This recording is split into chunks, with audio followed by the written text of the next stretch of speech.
दवा का एक कैप्सूल एक बेलन के आकार का है जिसके दोनों सिरों पर एक एक अर्धगोला लगा हुआ है।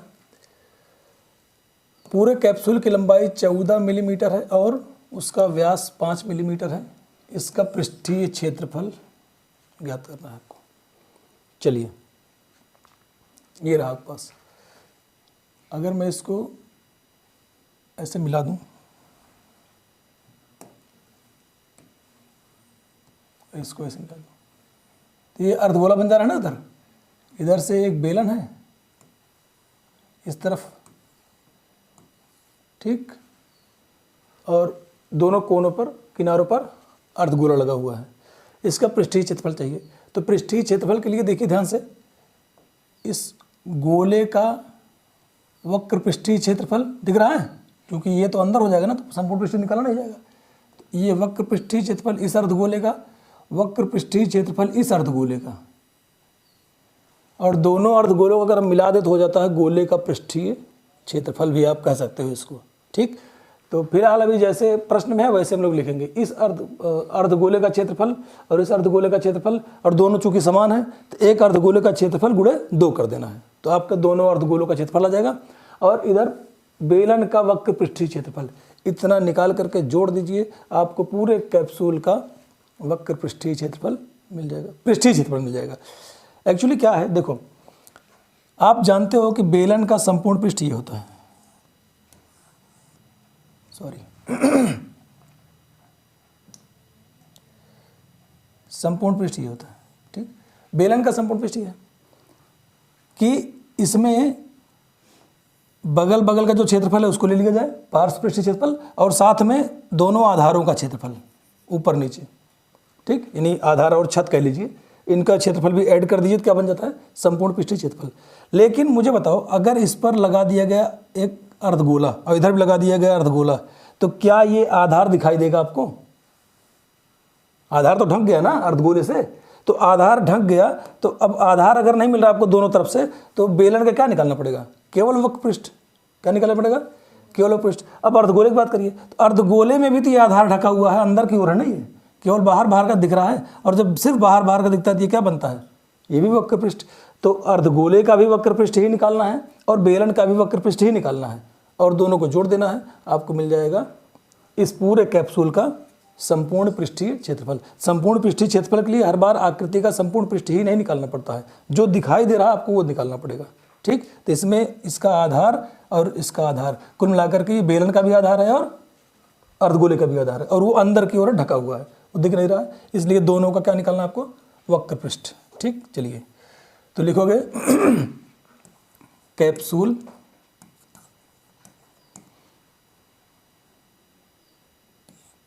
का पृष्ठीय क्षेत्रफल, पृष्ठीय क्षेत्रफल बराबर क्या निकालोगे?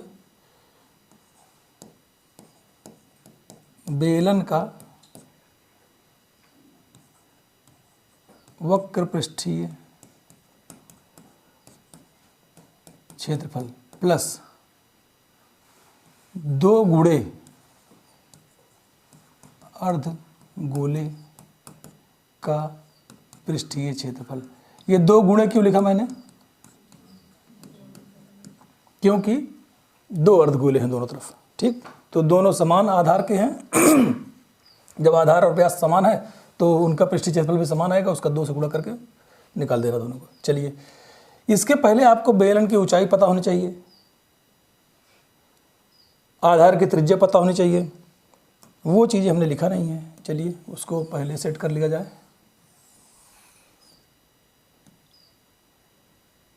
देखो, इसकी पूरी लंबाई कितना है? 14, और इसकी मोटाई यानी व्यास कितना है? 5। अगर 5 व्यास है, त्रिज्या कितना हो जाएगा? 5/2, और बेलन की भी त्रिज्या वही होगी 5/2, और वही अर्धगोले की भी हो जाएगी। तो आप लिखो क्या? बेलन की त्रिज्या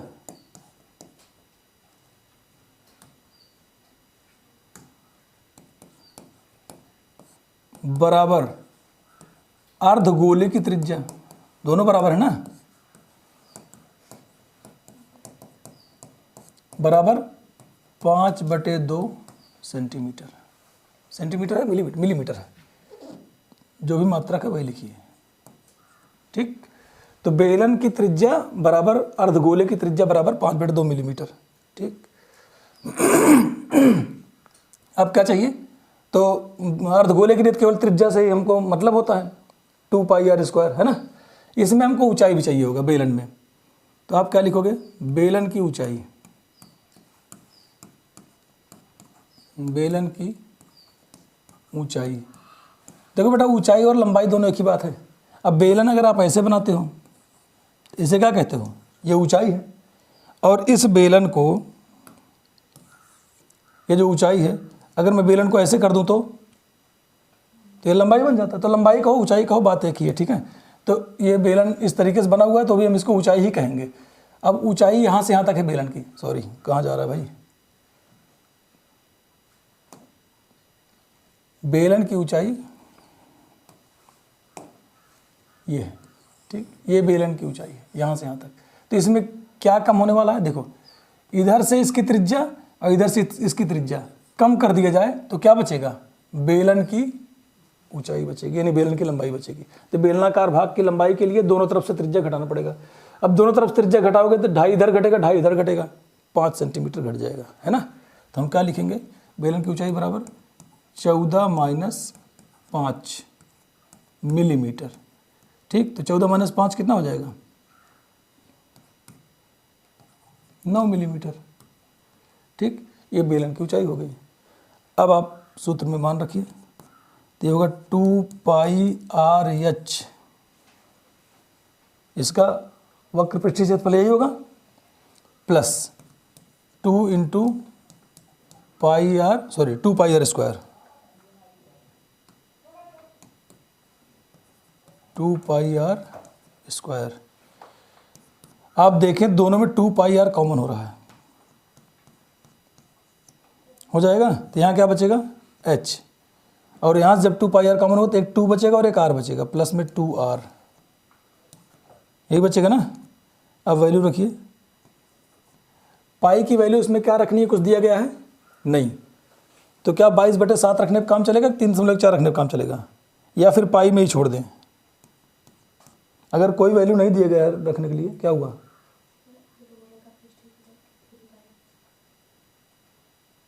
3πr² क्यों होगा,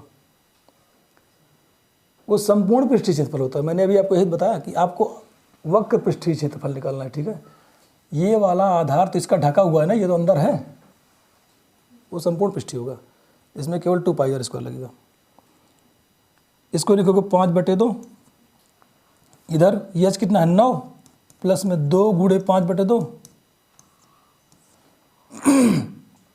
ये 2 से 2 कट जाएगा, यहाँ भी 2 से 2 कट जाएगा, ये हो गया 5π। अब इधर 9 + 5 14, 14 × 5 = 70,